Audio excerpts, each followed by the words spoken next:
Bonjour, je m'appelle Patrice Delabrosse, je suis lecteur pour lire à tout âge à Saint-Antoine-de-Tilly, tout près du Saint-Laurent, dans le comté de Lotbinière, non loin de Lévis. Aujourd'hui, je vous demande de me prêter vos oreilles un moment pour faire un autre petit voyage vers des histoires, réelles ou un peu arrangées, mais souvent pleines de surprises et qui devraient vous faire sourire et même rire. Je vous souhaite une belle demi-heure en ma compagnie. Aujourd'hui, nous irons loin. Certains textes nous emmèneront dans la belle région de Charlevoix, mais aussi aux Indes et en Chine.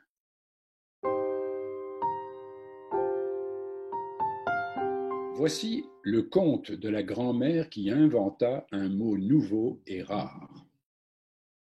L'auteur de ce conte, Jacques Salomé, nous dit « Peut-être sommes-nous sur Terre pour simplement agrandir et prolonger le vivant de la vie. » Grand-mère, dit le petit garçon, apprends-moi des mots neufs. Des mots encore plus beaux que ceux d'hier, plus beaux que kaléidoscope, plus rigolos que ceux qui font des bruits comme clapotis, chuchotement. Encore, grand-mère, encore. La vieille femme sourit. Le temps est venu, dit-elle, il est prêt. Oui, j'ai un beau mot pour toi. Je vais t'aider à le trouver. Oh oui, grand-mère, j'adore les devinettes. Voilà, c'est un mot qui contient les plus belles valeurs du monde. Un mot qui est présent en toi et tout autour de toi. Un mot que tu sais ressentir. C'est facile, c'est la vie. Ce qui est présent en moi et tout autour de moi, c'est la vie? Oui, bien sûr. Il y a de la vie dans ce mot, d'abord de la vie vivante, toute joyeuse, de celle qui chante dans tes oreilles chaque matin avant même que tu ouvres les yeux. Un élan de vie qui te fait dire en regardant le ciel chaque jour « Merci pour ce bleu, tant mieux pour cette pluie, la terre a soif. Quel vent ce matin, ça nettoie tout le ciel, mais fermez un peu les portes en haut, ça fait des courants d'air. » Un mot qui peut dire l'élan, la fougue, l'enthousiasme. Imagine-toi grimpant en haut d'une colline. Tu es presque au sommet, c'est tout clair. Tu marches, il y a l'herbe verte, l'air vif qui souffle à tes oreilles. Tout autour s'étend à perte de vue l'immensité du paysage. C'est tellement beau que tu en as le souffle coupé. Ton cœur déborde presque. Tu te sens fort, grand et petit en même temps, léger comme un oiseau. Tu te sens aussi libre que le vent. Tiens, tu pourrais t'envoler, être le vent toi-même. C'est le bonheur, grand-mère? Il y a du bonheur dans ce mot, oui, mais cherche encore. Quand tu mets du bon dans tout ce que tu fais, quand tu sais ouvrir les yeux pas seulement pour voir, mais pour regarder, alors tu peux t'émerveiller de tout et d'un rien. Du gazouillis d'une mésange, d'un sourire reçu, de la force du brin d'herbe qui pousse dru dans le bitume du trottoir, de la lumière d'or des étoiles. Quand une fleur devient le plus beau des bouquets du monde, que ton regard se fait caresse pour dire en silence toute ton émotion, quand tu accueilles les bras qui t'aiment et que tu es si plein de désir et d'amour que tu rayonnes comme un soleil. J'ai trouvé, c'est soleil d'amour. C'est le petit nom que tu me donnais, grand-mère, quand j'étais petit. Oui, tu es ce soleil-là. Et il y a de l'amour dans ce mot, mais cherche encore. Cherche. C'est un mot qui te dit aussi d'avoir du courage, même quand il y a du gris dans ta vie. Un mot lucide qui n'exclut pas les peines et les difficultés. Un de ceux qui te permettra aussi de trouver toi-même dans chaque événement difficile un petit bout de ciel bleu, l'infime lumière qui te redonnera confiance en toi et surtout en la vie qui est en toi. C'est l'espérance, tu y es presque. Continue, continue. Un mot qui contient la vie, la joie, l'enthousiasme, la tendresse des petits bonheurs, le courage, le désir, l'amour, la confiance, l'espérance. Il existe, grand-mère, ce mot qui dit tout ça à lui seul? Oui, mon petit, c'est le mot vivance. C'est la vivance de la vie. C'est un joli mot, vivance, grand-mère. Murmure-le, caresse-le, écoute-le. Tu l'entends rire dès que tu le prononces. Vivance. C'est un mot précieux, tu sais. Un mot près des cieux? Oui, dit-elle en souriant, il vient certainement du ciel. Peut-être même du près des cieux. C'est un mot si précieux qu'il est mon héritage pour toi. C'est qu'il me vient de loin, tu sais, de mon enfance, de ma maman à moi, de mon histoire. Il vient de toute ma lignée et je te l'offre aujourd'hui, car le temps est venu. Cette vivance, elle est la force qui donnera plus de vie à ta vie.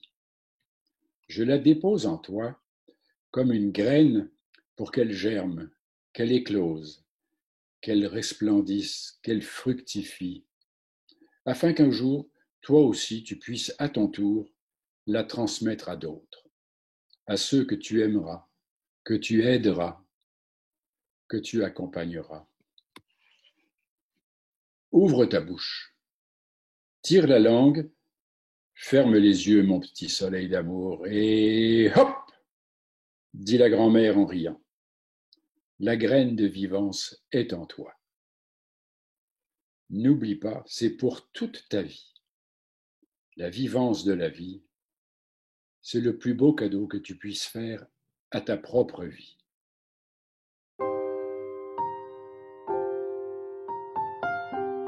Maintenant, je vais non pas vous lire, mais vous dire, vous raconter quelque chose que j'ai vécu. Ce sont des anecdotes protocolaires. Durant les quelques 10 années que j'ai travaillé pour le Protocole du Québec, je me suis occupé, entre autres, d'accueillir et d'accompagner des délégations officielles de gouvernements étrangers. Nous savons qu'à travers la planète, dans les diverses cultures, les habitudes et les traditions peuvent être bien différentes des nôtres, en particulier pour ce qui est de la cuisine et du comportement pendant les repas. Il m'a été donné de vivre des situations cocasses lors de repas officiels qui étaient organisés au Québec, et ce, particulièrement avec des délégations chinoises. En général, les Chinois connaissent peu notre cuisine. Ils n'apprécient pas les spécialités culinaires occidentales. Vous savez qu'ils utilisent des baguettes et qu'ils n'ont pas du tout l'habitude de se servir de fourchettes et de couteaux, et ils s'avèrent souvent très maladroits avec ces outils. Autant que nous sommes généralement maladroits avec les baguettes. Et cela donne lieu à des situations amusantes. Au château Frontenac, ce grand hôtel de Québec, une délégation officielle chinoise était reçue par la ville de Québec lors du grand brunch du dimanche matin. Un brunch, donc chacun va se servir sa propre assiette. Mon vis-à-vis chinois est revenu du buffet avec une assiette tout à fait remplie sur laquelle trônaient 2 œufs au plat. Il s'est assis, a regardé longuement son assiette, puis il a baissé la tête en avant, il a approché rapidement sa bouche d'un œuf et hop, d'un seul coup d'un seul, il a aspiré le jaune, puis l'autre jaune d'œuf, avant de se redresser et de saisir les ustensiles pour continuer. Nous, les Québécois, nous avons eu de la difficulté à nous retenir de rire devant la situation. Autre anecdote du même genre. Lors de la visite d'une autre délégation dans une grande usine d'électronique de Montréal, la direction de l'usine, sensible à la culture alimentaire des Chinois, avait réservé un menu auprès d'un traiteur, lequel avait prévu des baguettes et des ustensiles conventionnels pour chacun pour ce menu chinois. Dans les relations internationales, il est bien vu de se conformer aux usages du pays que l'on visite. Et cela a donné lieu à une situation vraiment inattendue. D'un côté de la grande table, les membres de la délégation chinoise se battaient littéralement et maladroitement avec les fourchettes et les couteaux, tandis que de l'autre côté, les Québécois essayaient tant bien que mal, aussi maladroitement, de saisir les aliments avec les baguettes qui leur échappaient quasiment des mains. Un dernier exemple. Une délégation chinoise était reçue au restaurant 747 au sommet d'un gratte-ciel de Montréal. Un buffet là aussi. Mon vis-à-vis chinois, visiblement en mode découverte culinaire, est revenu du buffet avec, dans son assiette, un filet mignon plein de cornichons au vinaigre et un gâteau au chocolat.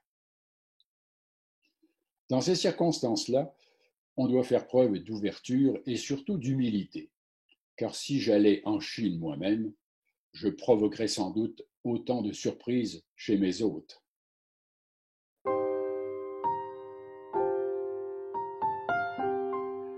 Dans ces chroniques qui paraissent dans le journal Le Soleil à Québec, la journaliste Mylène Moisan, vous savez que Madame de Coninck, elle l'aime bien, cette journaliste a le don de nous raconter, comme pas d'autres, des tranches de vie simples, intrigantes, exemplaires, émouvantes. En voici une récente. Ça s'intitule L'homme qui a sauvé 9 vies. J'aurai bientôt 46 ans, dit la journaliste. J'ai vu une seule fois quelqu'un qui était en train de se noyer, et ce n'est pas moi qui l'ai sauvé. Michel Thibouteau, lui, a sauvé 9 personnes. Allez savoir pourquoi, il était toujours au bon endroit quand quelqu'un était dans un mauvais moment. Bon nageur, il avait sa formation de sauveteur, mais il n'était jamais celui qui assurait la surveillance quand il a dû intervenir. Une fois, 2 sauveteurs étaient en poste. Ils n'ont rien vu du drame qui se déroulait. Michel, oui. Il devait avoir autour de 17 ans la première fois. C'était à l'été 54 ou 55, il n'est pas certain, au lac Clément à Notre-Dame-des-Laurentides. Une fille de son âge sur une pierre à 50 pieds de la rive, je la trouvais jolie, de beaux cheveux noirs. Elle a plongé. Elle n'avait pas l'air de savoir nager. Elle calait, elle remontait. Au début, je pensais qu'elle faisait des farces.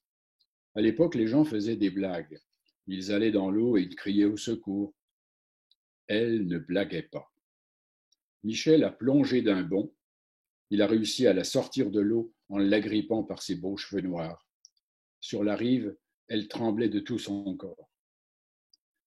2 ans plus tard, au même lac, Michel est avec son frère. Il voit un gars musclé d'une quarantaine d'années. Il est à environ à 100 pieds de la rive. Il se retourne pour revenir sur la grève. Le regard fixe. De toute évidence, il demande de l'aide. Michel et son frère plongent, se rapprochent, mais ils ne peuvent se rendre à l'homme. C'est trop dangereux. Michel lui parle. Il le regarde dans les yeux. Il l'encourage à avancer jusqu'à ce qu'il puisse prendre ma main droite. Et de deux. Puis, presque 20 ans plus tard, au lac Eau-Claire, une femme avec un petit bébé dans les bras disparaissait sous l'eau. Michel dit à sa sœur d'aller chercher le surveillant. Il plonge encore, mais en se posant une question tragique. La mère ou l'enfant? Il va vers la mère, l'agrippe par son maillot de bain. Le surveillant finit par arriver, attend pour sauver l'enfant. Sans Michel, les deux seraient morts. Juillet 1973. Michel est au camping du Rang Laberge, connu aujourd'hui comme la base de plein air de Sainte-Foy. Il voit un homme avec un enfant dans les bras. L'enfant est noyé, verdâtre. Le père est figé. Michel prend l'enfant et commence tout de suite des techniques de réanimation. L'enfant ne bouge plus. Sur la grève, la mère perd connaissance. Elle s'effondre sur Michel, qui continue le bouche à bouche. Michel voit un doigt bouger. Puis l'enfant ouvre les yeux et se met à pleurer. Sauvé. L'été suivant, encore à la base de plein air, 2 jeunes de 15 ans, le petit Veilleux et le petit Landry, s'éloignent en jouant avec une bouée. Le petit Landry ne sait pas nager. Il s'agrippe à la taille de Veilleux. Il est en panique. Il cherche de l'aide des yeux. Désespérément, il cale 3 fois. Malgré une blessure à la cheville, Michel n'écoute que son courage, met son sandwich de côté et plonge. J'en agrippe un et j'essaye de le monter sur le quai. La marche casse. Je m'enligne vers la marche plus haute. Je vois 2 têtes. J'avais sauvé les 2. Je me demande encore comment j'ai réussi à faire ça. À la fin de l'été, Michel est en vélo avec son fils. Mon gars me dit qu'il y a une voiture dans l'eau et qu'il y a 2 monitrices dedans. J'ai tiré mon bicycle par terre tellement que mon miroir a cassé. J'ai sauté dans l'eau et je l'ai redressé. Il y avait une porte qui était prise dans la boîte. J'ai donné un coup, la porte a ouvert. J'ai pris une des filles, tout revolait, le collier revolait, elle est sortie. Mais là, l'auto revirait. J'ai failli me noyer. J'ai tiré et là, j'ai réussi à sauver l'autre. Louise et Marie lui doivent la vie. Ce que j'ai retenu du récit que fait Michel de ses sauvetages, mis à part évidemment son courage, c'est que jamais personne n'a crié au secours ni fait de grands signes avec les bras comme dans les films. Chaque fois, c'est par le regard que Michel a compris que la vie était tirée par le fond. En ce début de saison de baignade, ce n'est pas mauvais de se le rappeler. Une personne qui se noie appelle à l'aide en silence, le regard figé. Michel a aujourd'hui 83 ans. Il avait un peu oublié tout ça jusqu'à ce qu'il y a 2 ans, quand il a déménagé et qu'il a dû faire le ménage de ses souvenirs, une carte avec des fleurs dessus et ces 2 mots. Sincère remerciement. À l'intérieur, on avait collé une coupure de journal du 5 juillet 1973, un entrefilet.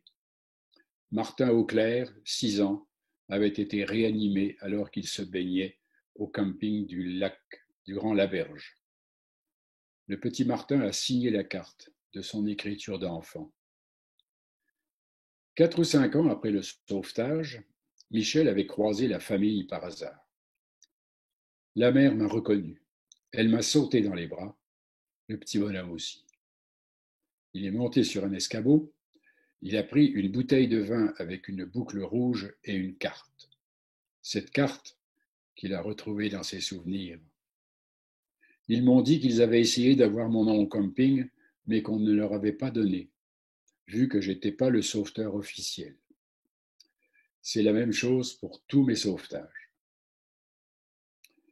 Les parents du petit ont acheté cette bouteille et préparé la carte, en espérant croiser un jour celui qui avait sauvé leur fils.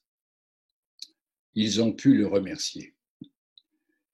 Quand je suis tombé sur la carte, sur le sauvetage du petit garçon dans les bras de son père, je me suis mis à pleurer. Je suis retourné dans le moment. Et tous ces souvenirs sont remontés à la surface, comme tous ces gens qu'il a sauvés.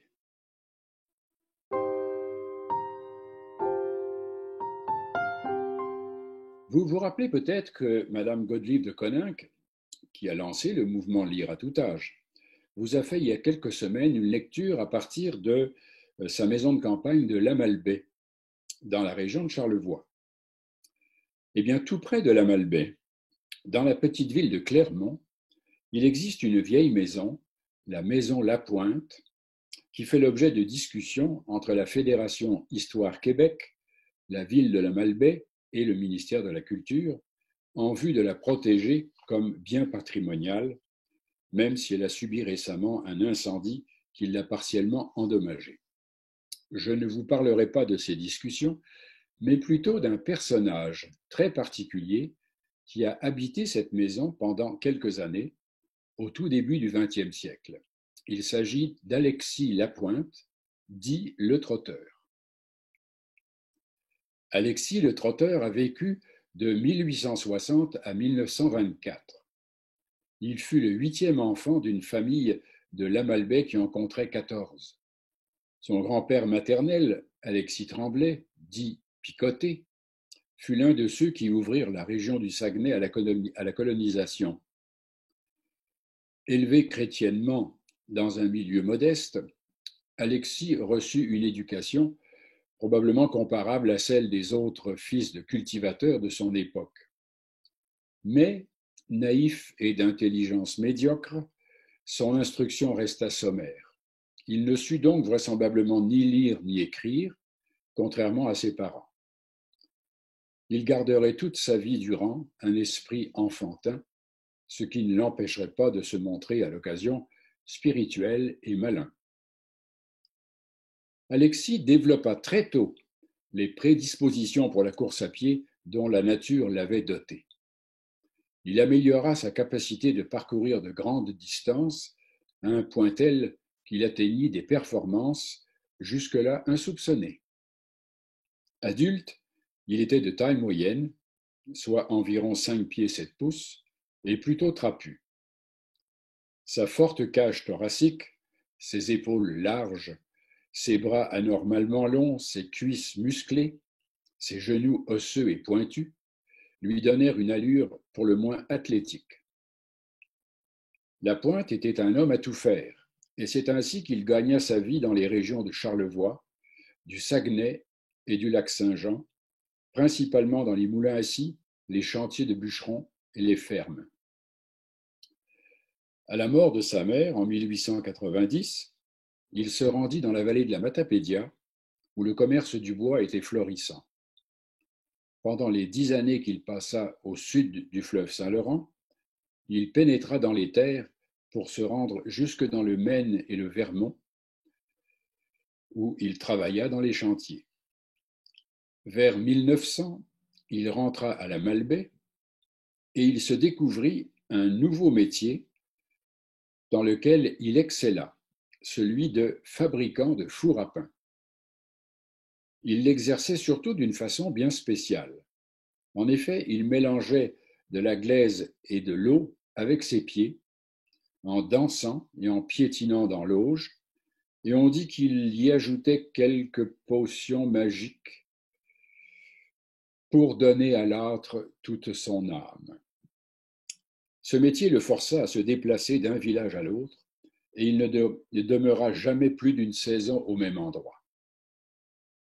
Dans toutes les régions qu'il a parcourues, Lapointe fit également profession d'amuseur public. Il jouait de l'harmonica, de la bombarde ou simplement du peigne, un peigne recouvert d'une écorce de bouleau ou d'un papier mince. Pendant les soirées de danse, ces gigues éperdues qui duraient de longues heures en ont étonné plusieurs. Au fil des ans, il s'identifia de plus en plus au cheval. Il hennissait, ruait, piétinait, se fouettait, s'attelait, courait, mâchouillait même de l'avoine. À l'âge de 26 ans, il se mesurait au meilleur trotteur, sautait des clôtures de cèdre, faisait la course avec des trains, défiait même les navires. Même si les exploits de Lapointe ont pris au cours des années un caractère légendaire, il garde un fond de vérité appréciable. L'étude de son ossature a révélé qu'il avait l'étoffe d'un champion. Grâce à ses courses, ses sauts, ses danses interminables, sa manière de vivre, de travailler et de se déplacer, Alexis le Trotteur atteignit une forme physique maximale. Amoureux sans complexe de tout ce qui portait jupe et cheveux longs, Lapointe demeura célibataire. Il demanda toutefois une douzaine de femmes en mariage. Il s'y prenait toujours de la même façon, soit en exhibant une lettre qui attestait qu'il possédait des biens et des propriétés au nord du lac Saint-Jean. Sa manière de manifester sa flamme aux belles qu'il convoitait, a continuellement été celle d'un adolescent un peu original que l'on n'a jamais pris au sérieux. Lapointe perdit la vie accidentellement. Un wagon le happa au moment où il déambulait sur une voie ferrée proche de la rivière la Grande Décharge, dans la région du lac Saint-Jean. Courir, amuser les gens, raconter des histoires, animer des soirées, construire des fours, faire des blagues et jouer des tours, voilà ce qui a constitué l'univers d'Alexis Lapointe. Il passa souvent pour un original. Sans objectif à atteindre, il se conta de vivre du moment présent et semblait cultiver la certitude qu'il y aurait toujours des portes ouvertes pour l'accueillir, des chantiers de bûcherons dont il pourrait devenir le marmiton, des fermes et des moulins assis pour l'embaucher comme main-d'œuvre passagère. On peut dire qu'Alexis le trotteur a transformé une existence qui aurait pu être banale en une vie étonnante qui a su alimenter l'imaginaire populaire.